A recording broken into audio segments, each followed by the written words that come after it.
몇 달 전 제 생일이어서 시댁 가족들과 함께 꽤 유명하다는 식당에 갔어요. 신우이가 한참을 알아본 식당이라고 했는데, 언니, 여기 음식 엄청 맛있어요. 기대해도 좋아요. 라고 미리 말을 해줬기에 내심 기대하고 있었어요. 그리고 드디어 제 생일날이 되었고, 신우이는 곧장 식당으로 간다고 했고, 우리 부부가 시부모님을 모시고 그 식당에 도착을 했는데, 먼저 도착한 신우이가 멀리서 손을 흔들며 달려왔어요. 우리 시댁은 시부모님과 우리 부부, 그리고 아직 결혼 전인 시누이가 있어요. 잠시 후에 우리에게 다가온 시누이가 여기 음식 엄청 맛있대. 다들 기대하셔. 활짝 웃었는데 우리 시누이는 성격이 엄청 밝은 사람이에요. 그래서 어디서든 빛이 나는 사람입니다. 그렇게 우리는 주차를 하고 음식점으로 걸어가고 있었는데요. 선미 맞네. 예, 너 선미지? 라며 누군가 저를 불렀어요. 제 이름이 들렸기에 제가 본능적으로 고개를 돌렸는데요. 맞네, 박선미. 근데 너 때깔 좋아졌다? 여자가 저를 보며 비웃었는데 그런 여자를 보며 저는 그쪽과 할 말 없습니다. 제가 정색을 하며 지나가려고 했는데요. 어머, 얘 좀 봐. 지금 내가 말하고 있는데 네가 감히 그냥 지나쳐가? 그 여자가 큰 소리로 말을 했고 저기 죄송한데요. 저는 그쪽하고 더 이상 할 말 없으니까 비켜주세요. 그때쯤 저는 눈물이 나오기 직전이었어요. 시간이 꽤 오래 지났음에도 불구하고 그 사람들의 얼굴을 보자마자 머리가 아프면서 구토가 쏠렸거든요. 그런 제 얼굴을 보던 우리 시어머님이 저기 누구신데 우리 며느리한테 함부로 하는 거죠? 비켜주세요. 조용하지만 단호한 목소리로 말을 했고 뭐? 며느리? 얘가 그쪽 며느리라고요? 말도 안 돼. 그 여자의 입에서 그 한마디가 새어나왔어요. 그런 여자를 우리 시어머님이 밀치며 선미야, 얼른 들어가자. 라며 제 손을 잡아 끌었어요. 시부모님은 항상 그렇듯 제 이름을 불러주셨거든요. 그렇게 우리는 식당 직원이 안내해주는 자리로 가서 앉았고 제 안색이 창백해진 것을 본 시어머님이 너 괜찮은 거니? 걱정스레 물었어요. 네, 괜찮아요. 제가 눈치를 보며 대답했어요. 그런데 잠시 후 아까 그 여자 가족들이 다시 우리 테이블로 쫓아왔는데요. 저기 내가 아까 잘못 들었나 해서 묻는 말인데 지금 얘가 그 집 며느리라고 했던 거 사실인가요? 그 여자가 제 옆에서 팔짱까지 끼고 우리 시어머님에게 따지듯이 물었어요. 그리고 그런 여자의 말을 듣던 우리 시어머님이 저기 말이요. 남의 가족 식사하는데 왜 이러는 거요? 맞소이다. 우리 하나뿐인 며느리 옷이다. 우리 시어머님이 황당하다는 표정으로 대답을 했어요. 그런 시어머님의 말에 우와 너 무슨 신분 세탁했냐? 그 여자가 저를 노려보며 물었고 저기요 이게 지금 뭐 하는 겁니까? 순간 옆에 있던 시누이가 자리에서 벌떡 일어났어요. 아니, 내가 보기에 그쪽 집안 꽤 잘 사는 집안 같은데 이런 보잘것없는 것이 어떻게 그쪽 집안 며느리가 됐는지 궁금해서요. 여자는 계속해서 저를 노려보며 막말을 했어요. 그 말에 제가 온몸을 부르르 떨고 있었는데요. 그런 저를 보던 우리 시어머님이 그러는 댁은 누구시죠? 그 여자에게 물었어요. 나요? 그러고 보니 내가 내 소개를 안 했네. 지금은 당신 며느리라는 이 아이의 전 시어머니예요. 라고 순식간에 말을 했어요. 그 말에 제 안색은 더 창백해졌고 제가 더욱 심하게 온몸을 떨고 있었어요. 선미야, 지금 이 여자 말이 맞는 거니? 시어머님이 놀란 채 물었고 제가 힘겹게 고개를 끄덕였는데요. 그 순간 시어머님이 들고 있던 수저를 식탁에 살짝 내려놓더니 선미야, 너는 도대체 생각이 있는 거니 없는 거니? 이 사람이 네 예전 시어머니라고? 라며 시어머님이 언성을 높였고 그 순간 제 눈에서 눈물이 뚝뚝뚝 떨어졌어요. 그런 저를 보던 그 여자가 역시 맞았네. 너 속이고 결혼했구나. 라며 신나서 떠들어대기 시작했어요. 그럼 그 여자의 말투와 얼굴은 예전과 똑같았는데요. 그 순간 저는 정말이지 소름 끼치도록 끔찍했던 기억들이 생생히 기억나기 시작했어요. 저는 친정이 없습니다. 부모님은 제가 어릴 때 이혼했다고 하는데 저를 할머니에게 맡기고는 그 뒤로 단 한 번도 찾아오지 않았으니까요. 저를 키워주신 할머니 말씀으로는 제 엄마 아빠가 각자 재혼을 해서 잘 살고 있다고 했어요. 그렇게 저는 할머니 손에서 자랐는데 경제적으로는 조금 힘들긴 했지만 할머니는 다행히 좋은 분이셨기에 나름 바르게 잘 자랐어요. 그렇게 할머니는 제가 고등학교를 졸업할 때까지 저를 잘 키워주셨고 고등학교 졸업 후 제가 취업을 하고 얼마 지나지 않아 돌아가셨어요. 이게 말이죠. 제 모든 것을 의지하던 할머니가 돌아가시자 저는 속수무책으로 무너져 버렸는데요. 다니던 회사도 그만둔 채 하루 종일 집에 처박혀서 무기력하게 몇 날 며칠 동안 잠만 잤어요. 세상에서 유일하게 제 편이었던 할머니는 제게는 그 무엇보다도 소중한 분이었으니까요. 그러다 어느 날 친하게 지냈던 친구가 찾아왔는데, 선미야, 너 계속 이러고 있으면 어떡하니? 돌아가신 할머니가 얼마나 슬퍼하시겠니? 그만 정신 차리고 살아야지. 저를 설득했어요. 그리고 친구는 저에게, 너도 간호조무사 자격증 따라. 아직 젊은데 계속 이러고 있을 수는 없잖아. 네가 지금 취업한다고 해도 공장이나 아르바이트 그런 일자리밖에 없잖아. 나도 지금 간호조무사 자격증 따려고 학원 다니고 있거든. 같이 다니자. 라며 저를 설득했어요. 그런 친구를 보며 근데 거기 학원 다니려면 비싼 거 아니야? 제가 걱정스레 물었고 그렇게 비싸진 않아. 너 그동안 모아둔 돈도 있다며. 그리고 그렇게 큰 금액도 아니니까 정 안 되면 내가 빌려줄게. 나중에 일하면서 갚으면 되잖아. 내가 학교 졸업하고 여기저기 일 다녀봤는데 그래도 자격증은 있어야 하지 않을까 싶더라. 친구가 계속 저를 설득했고 저는 그런 친구를 따라 학원에 등록했어요. 공부를 썩 잘했던 것이 아니라 갑자기 공부를 하려니까 힘이 들었는데요. 옆에서 친구가 도와주기도 했고 정말 정말 열심히 공부를 한 덕분에 우리 둘 다 자격증을 취득할 수 있었어요. 공부에 집중하는 동안은 적어도 우울한 생각이나 잡생각들이 들지 않았으니까요. 그렇게 우리는 둘 다 취업을 했어요. 하지만 간호조무사라는 일도 쉽지만은 않았는데요. 정말 힘들게 버텨냈던 것 같아요. 그러다 어느 날 일을 끝내고 퇴근하려고 병원을 나왔는데 입구에 어떤 남자가 서 있었어요. 그 남자가 저를 보며 박선미 씨! 라며 활짝 웃고 있었어요. 그런 남자를 제가 자세히 봤는데요. 평소 우리 병원에 의료기기 등을 납품하는 회사 사장 아들이라고 했는데 병원에서 오다 가다 인사 정도만 하고 지내던 사람이었어요. 어? 왜 여기 계신 거예요? 제가 놀라서 물었고 저기 사실 지금까지 선미 씨 기다렸어요. 남자가 쑥스럽다는 듯이 머리를 긁적였어요. 저를요? 저를 왜요? 제가 다시 물었고 그게 말이죠. 혹시 시간 괜찮으시면 저랑 같이 식사하실래요? 남자는 말을 하는 내내 쑥스러웠던지 땅만 바라보고 있었어요. 저기 죄송한데 제가 내성적인 편이어서 잘 모르는 사람하고 식사를 잘 못해요. 죄송해요. 라며 급히 그곳을 빠져나오려고 했는데요. 그런 저를 보던 남자가 급히 제 옷깃을 잡더니 그럼 연락처라도 알 수 있을까요? 그냥 가끔 친구처럼 지내면서 친해지면 되잖아요. 제게 물었어요. 하지만 저는 죄송해요. 별로 그러고 싶지가 않아서요. 라며 다급히 돌아섰어요. 그때 당시 저는 가족도 없이 홀로 지냈기에 스스로 제 자신을 지켜야 한다는 생각으로 살았어요. 그래서 제 친한 친구 말고는 친구도 별로 없었고요. 부모님이 그렇게 떠난 뒤로는 누군가를 믿는다는 것이 쉽지 않았거든요. 하지만 그 뒤로도 그 남자는 저와 친해지려고 노력했고 우리 병원에 올 때마다 간식거리나 커피 등을 가지고 와서 쑥스럽다는 듯이 저에게 건네주고는 아무 말 없이 급히 가기도 했어요. 그날도 남자가 저에게 샌드위치와 커피를 건네주고는 그냥 가버렸는데요. 그런 남자를 보던 병원 동료가 저 남자가 선미 씨한테 관심 있나 봐? 라며 물었어요. 저는 잘 모르겠어요. 거절하는데도 자꾸 뭘 갖다 줘서 저도 난처하네요.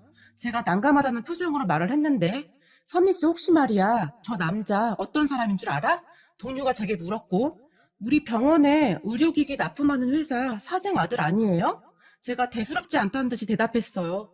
아유, 그걸 알고 있다는 사람이 그러고 있어? 얼른 잡아야지. 잡기만 하면 땡 잡은 건데. 거기다 저 사람 집이 엄청 부자래. 회사가 아주 큰 회사는 아니지만 그래도 사장 아들이라는데 그런 티도 하나도 안 내고 병원 내에서도 평판이 아주 좋아. 우리 병원에서 저 사람 눈독 들이고 있는 여자들이 한둘이 아닌데 저 사람이 선미 씨한테 마음 있는 것 같다고 병원에 소문이 자자해. 근데 혼자만 모르고 있더라. 네? 저한테요? 그래, 다들 선미 씨 질투하고 뒤에서 쓰군대고 그러고 있는데 어쩜 그렇게 혼자만 모를 수가 있어? 동료는 그런 제가 그저 놀랍다는 표정이었어요. 하지만 저는 그 뒤에도 평소와 다를 바가 없었는데요. 그날도 퇴근하기 위해 병원을 나섰는데 병원 앞에 그 남자가 또 서 있었어요. 선미 씨, 제발 저랑 식사 한 번만 하면 안 될까요? 이번엔 남자가 아주 간절한 표정으로 물었어요. 저도 궁금해서 그러는데 도대체 저한테 왜 그러시는 거예요? 그걸 지금 몰라서 묻는 거예요? 선미 씨한테 관심 있으니까 그러는 거죠. 그러니까요. 도대체 제가 어디가 좋아서 그러는 거냐고요. 그리고 저 가족도 하나 없는 사람이에요. 제가 말을 했고. 좋아하는데 그게 무슨 상관이에요? 저는 그냥 선미 씨 자체가 좋다고요. 그때 당시 남자는 진심인 것 같았어요. 그렇게 남자와 저는 같이 식사를 했고 남자는 제가 생각했던 것보다 훨씬 좋은 사람이었어요. 항상 외롭기만 하던 저를 잘 챙겨줬고 저도 처음으로 결혼을 하고 싶다는 생각을 하게 만든 사람이었어요. 우리는 그렇게 점점 가까워져 갔고, 그러던 어느 날 선미야, 우리 결혼하자 라며 남자친구가 청혼을 했어요. 하지만 제 상황이 많이 안 좋았던지라 오빠네 부모님이 나 좋아할까? 아무리 봐도 오빠 집안이랑 우리 집 상황이 달라도 너무 다른데? 나 너무 걱정이 돼. 제가 말을 했지만 걱정 마. 우리 부모님은 내가 잘 설득할게. 라며 남자친구가 큰 소리를 쳤어요. 그때 제가 그 남자친구의 청혼을 뿌리쳤어야 했는데 그저 후회가 될 뿐이네요. 맞습니다. 그 남자가 제 전남편입니다. 그렇게 얼마 후 전남편 부모님에게 인사를 드리러 갔는데 저를 보자마자 부모님도 안 계시고 도대체 학교도 라며 말끝을 흐리던 전남편의 엄마는 전남편과 제 결혼을 결사 반대하고 나섰어요. 전남편의 엄마뿐만 아니라 시누이까지 합세해서 저를 정말 많이 힘들게 했어요. 어느 날은 너 내가 얼마 주면 우리 아들이랑 헤어질래? 너 사실 우리 아들 돈 때문에 만나는 거잖니? 라며 제게 돈 봉투를 내밀기도 했고 또 어느 날은 제가 일하는 병원까지 찾아와서 몹쓸 말을 하고 가기도 했어요. 그런 전 시어머니와 시누이 때문에 전 남편에게 헤어지자고 통보하기도 했지만 그때마다 전 남편은 그렇게 매달릴 수가 없었어요. 그러면 저는 그런 전 남편이 안쓰러워 다시 만났고 말이죠. 그리고 얼마 가지 않아 결국 전 남편 부모님이 허락을 했는데 전 남편이 짐을 싸서 집을 나와버렸거든요. 결국 자식 이기는 부모 없다고 우리는 그렇게 결혼을 했어요. 하지만 그 뒤에도 제 순환은 계속되었는데요. 전 시어머니는 결혼하고 난 뒤 저를 아주 대놓고 몰아붙이기 시작했어요. 감히 니까짓 게 우리 아들이랑 결혼을 해? 내가 알아둔 자리가 있었는데 너 때문에 다 망했어. 꼴도 보기 싫다. 라는 말은 아무것도 아니었고 너네 혼인신고는 한참 나중에 하거라. 요즘 세상이 좀 그렇잖니? 라며 혼인신고도 못하게 했고 남편도 네가 잘해서 엄마가 너 좋아하게 되면 그때 혼인신고하자. 그럼 더 좋지 않겠어? 라며 혼인신고도 하지 않았어요. 지금 생각해보면 나중에 재산 문제부터 복잡해지니 작정을 했던 것 같아요. 거기다 굳이 우리와 같이 살아야겠다고 우겨서 합가를 했는데 정말 아침부터 저녁까지 저를 부려먹었어요. 하지만 저는 저만 노력하면 가족들 마음에 들 수 있을 것이라고 굳게 믿고 정말 열심히 노력했어요. 이게 말이죠. 한번 버림받은 사람은 다시 버림받지 않으려고 본능적으로 발버둥을 친다던데 아마도 제가 그랬던 것 같아요. 그래서 바보같이 시댁에서 몸 상하는 줄도 모르고 종일 일만 했고 심지어는 매일 오던 가사 도우미 아줌마까지 오지 말라고 하면서 그 모든 일을 저에게 시켰어요. 처음에는 전 남편이 제 편을 들었는데 나중에는 전 시어머니와 제 사이에서 너무 힘들다며 집에도 잘 들어오지 않았고 계속 밖으로만 돌았어요. 결국에는 제가 두 손 두 발 다 들고 그 집을 나와버렸어요. 그때쯤에는 남편도 그런 저를 그냥 보고만 있었는데요. 미안하다고는 안 할게. 나도 정말 최선을 다했는데 안 되는 걸 어쩌겠냐? 라는 말만 할 뿐이었어요. 그렇게 집을 나가는 저를 보며 전 시어머니는 이게 말이다. 사람이 웬만큼은 맞아야 살 수 있는 거 아니겠니? 그러니까 너도 네 수준에 딱 맞는 사람 만나서 잘 살거라. 제 얼굴에 돈 봉투를 던졌어요. 그리고 저는 그 돈 봉투를 쳐다보지도 않고 그 집을 나와버렸어요. 돈 봉투를 두고 가던 저를 보며 꼴에 자존심은 있어가지고 네가 안 가져가면 우리는 좋지. 마음대로 할 거라. 라며 저를 비웃기도 했어요. 그렇게 제 친구를 찾아갔는데 제 모습을 본 친구가 선미야, 너 꼴이 이게 뭐야? 난 네가 부잣집에 시집가서 잘 사는 줄 알고 연락도 못하고 있었는데 도대체 이 꼴이 뭐야? 저를 끌어안고 통곡을 했어요. 그렇게 친구와 제가 끌어안고 얼마나 울었을까요? 순간 제가 정신을 잃었던 것 같은데 잠시 후에 눈을 떠보니 병원이었어요. 진찰을 했던 의사 말이 젊은 분이 어떻게 몸을 이렇게 만들었어요? 요즘 세상에 영양실조가 말이 됩니까? 라며 놀라워할 정도였어요. 그렇게 저는 다시 홀로서기를 준비했고 아주 독한 마음으로 하루하루를 버텼어요. 물론 제가 힘들 때마다 제 친구가 항상 옆에서 그런 저를 챙겨줬고요. 사람이 참 대단한 것이 시간이 지나니까 마음의 상처가 서서히 아물기 시작했고 저는 다시 예전처럼 일을 하면서 지냈어요. 그러다 어느 병원에서 일을 하던 중에 어떤 남자가 입원을 했었는데 그 남자가 저에게 호감을 느꼈던지 계속 따라다녔어요. 그때쯤 저는 남자라면 아주 지긋지긋했어요. 거기다가 비록 혼인신고는 하지 않았지만 저는 이미 한 번 이혼 경력도 있었고 그 남자는 초혼이었거든요. 그랬기에 더욱 매몰차게 남자를 밀어냈어요. 하지만 남자는 정말 대단했는데요. 제가 아무리 밀어내도 변함없이 제 옆을 지켰어요. 그렇게 1년 넘게 저를 따라다녔던 남자에게 이제 그만 좀 하세요. 저는 이미 이혼도 해서 그쪽 부모님이 엄청 반대할 거예요. 그리고 제가 전에 당한 게 많아서 저는 앞으로도 결혼 생각이 없어요. 라고 싸늘한 표정으로 말을 했지만 저는 선미 씨 아니면 안 됩니다. 제발요. 그러면 그럴수록 그 남자는 저에게 더욱 매달렸어요. 그러다 어느 날 휴무의 집에 있었는데 몸이 너무 안 좋아서 아무것도 못 먹고 누워만 있었어요. 그래서 제 친구에게 미안한데 나 몸이 너무 안 좋아서 그러는데 이따가 약 좀 사다 줄 수 있어? 전화를 했는데 잠시 후에 초인종이 울렸고 그 남자가 약봉투와 죽을 집 앞에 두고 갔더라고요. 알고 보니 제 친구와 그 남자가 서로 연락을 하고 있었고 제 친구가 보기에 남자가 괜찮아 보였던지 저와 연결해주기 위해 노력을 했다고 하네요. 그리고 그때부터였던 것 같아요. 제 마음이 조금씩 움직이기 시작했던 것이 말이죠. 그 뒤 우리는 자연스레 연인 사이가 되었고 우리가 사귄 지 얼마나 되었을까요? 남자가 저에게 청혼했어요. 그런 남자를 보며 당신 부모님이 저를 받아주지 않을 거예요. 라고 말을 했지만 난 선미 씨 아니면 절대 결혼 안 해요. 그리고 우리 부모님도 선미 씨 상황 다 들었어요. 그러니까 우리 부모님한테 인사 가요. 라며 저를 설득했어요. 하지만 저는 선뜻 용기가 나지 않았고 계속 거절하고 있었는데요. 어느 날 같이 식사를 하자며 저를 데리고 식당으로 갔는데 그곳에 그 사람의 부모님과 여동생이 있었어요. 그 모습에 제가 기겁을 하며 안절부절 못한 채 어쩔 줄을 몰라 하고 있었는데요.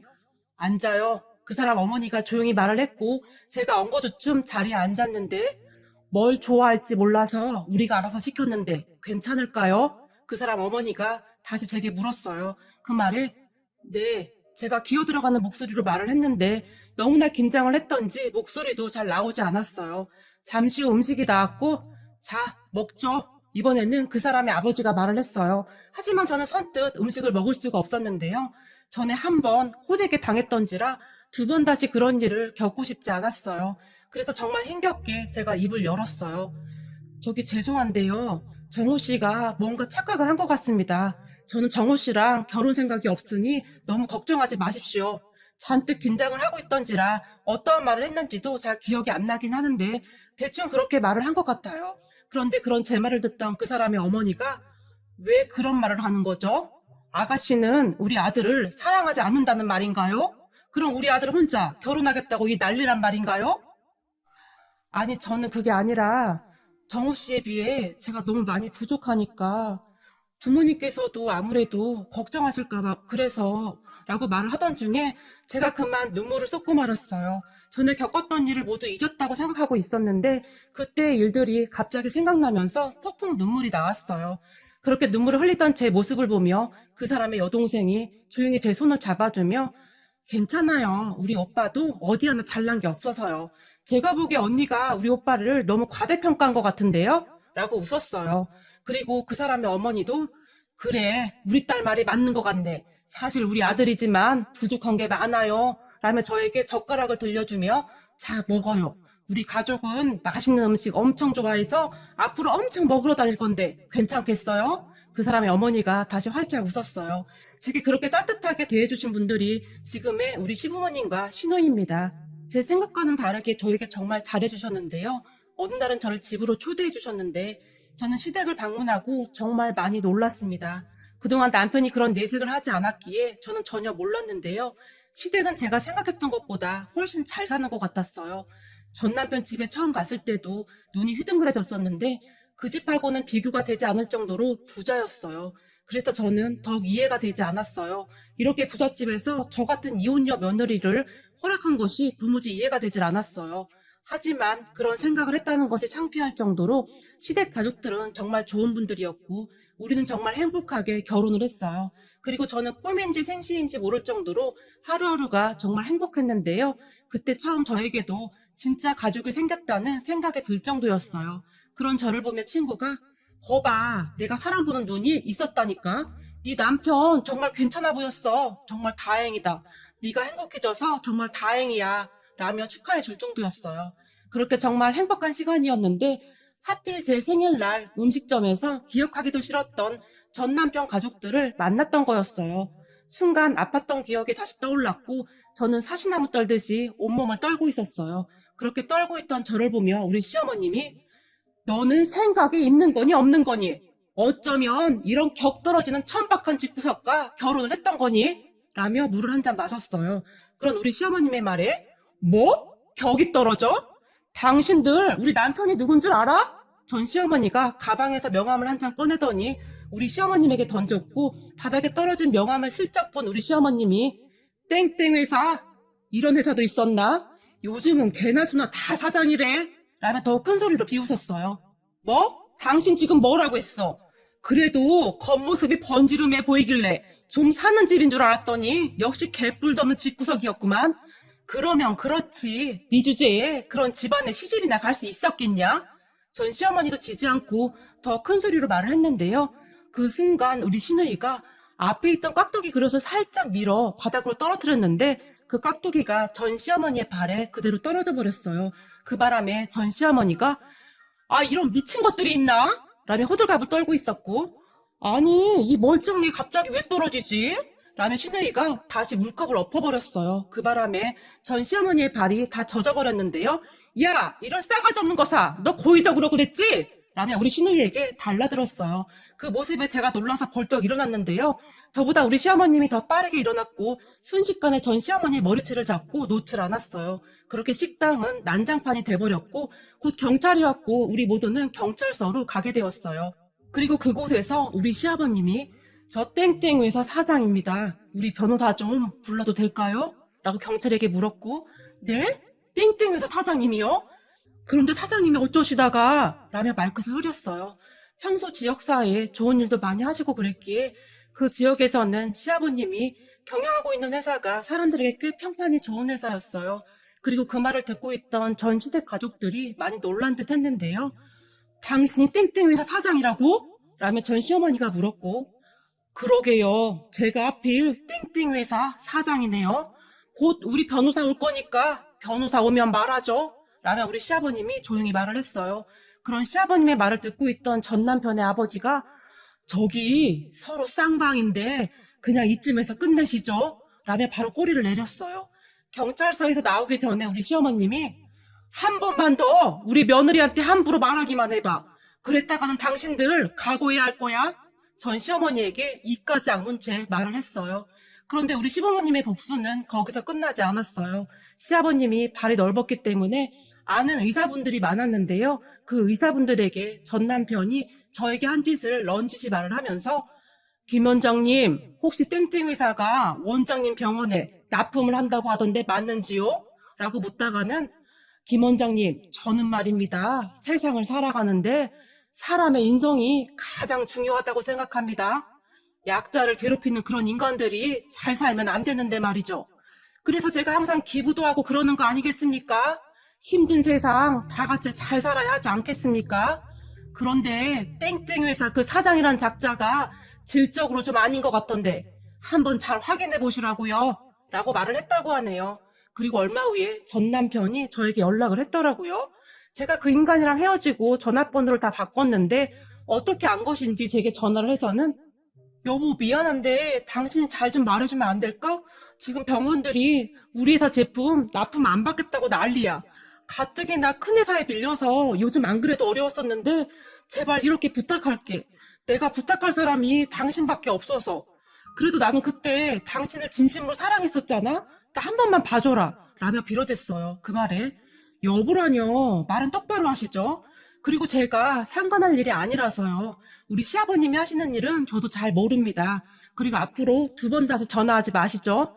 한 번만 더 전화하면 우리 시부모님에게 다 말할 거니까.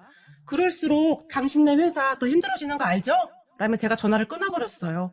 그 뒤 전 시댁 회사가 어려워지고 있다는 소식을 들었는데요. 사실 저는 꼬시다는 생각만 들었어요. 그러다 어느 날 우리 가족이 다 함께 식사를 하던 중에 어머님, 아버님, 제가 이런 거 물어보면 안 되는 거 알고 있는데요.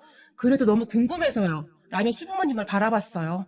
뭔데 뜸을 들여 괜찮으니 말해보렴? 시어머님이 물었고 그때 제가 처음 인사드리던 날 말이에요.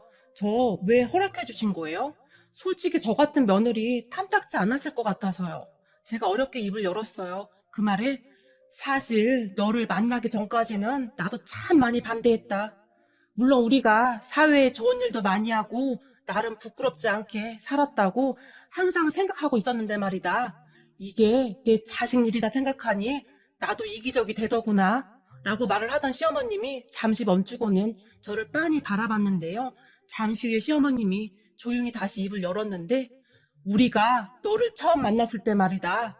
네가 온몸을 사시나무 떨듯이 덜덜 떨고 있더구나. 그리고 네 눈이 말이다. 세상의 모든 두려움을 다 담고 있는 것 같더구나.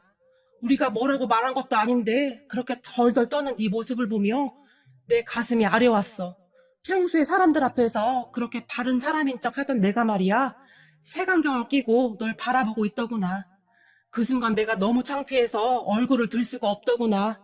너한테 미안했다. 네가 어떤 아이인 줄도 모르고 네가 한 번 이혼했다는 소리만 듣고 그냥 널 반대하고 있었거든. 순간 시어머니의 눈에 눈물이 고였어요. 그런 시어머님을 보며 아니에요 어머님 저라도 그랬을 거예요. 어머님 마음 충분히 이해가 돼요. 제가 시어머님의 손을 가만히 잡아드렸어요. 그날 네 눈에서 우리 아들과 딸의 어린 시절 모습이 보였단다. 말라던 시어머님이 남편과 시누이를 바라봤는데요. 그런 시어머님을 보던 남편이 자기야 굳이 말할 필요가 없어서 그동안 말 안 했었는데 사실 우리 부모님께서 나랑 내 동생을 입양하신 거야 라고 말을 했는데 그 말을 듣고 너무나 놀란 나머지 제가 어떤 표정을 지어야 하는지 모르겠더라고요. 언니 사실 우리 있잖아요. 우리 친부모님이 하루아침에 교통사고로 돌아가셨는데 돌아가신 부모님의 친구였던 지금의 우리 부모님이 장례식장에서 덜덜 떨고 있던 우리를 보며 바로 입양하신 거예요. 오빠 제가 그때 어릴 때라 기억이 가물가물하긴 하지만 친척들이 서로 우리를 못 데려간다고 싸우고 있었는데 그때 정말 너무너무 무서워서 장례식장 구석에서 쪼그리고 앉아서 떨면서 울고 있었는데 우리 엄마가 그런 우리를 꼭 안아주며 우리랑 같이 살자꾸나 라고 말했거든요.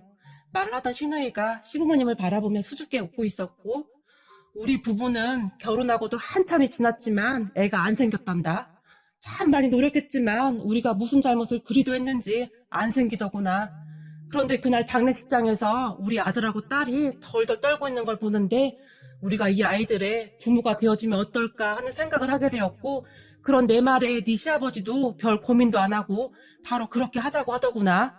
그리고 우리는 그렇게 가족이 되었단다. 시어머님이 살짝 미소 지으며 남편과 시누이를 바라봤어요.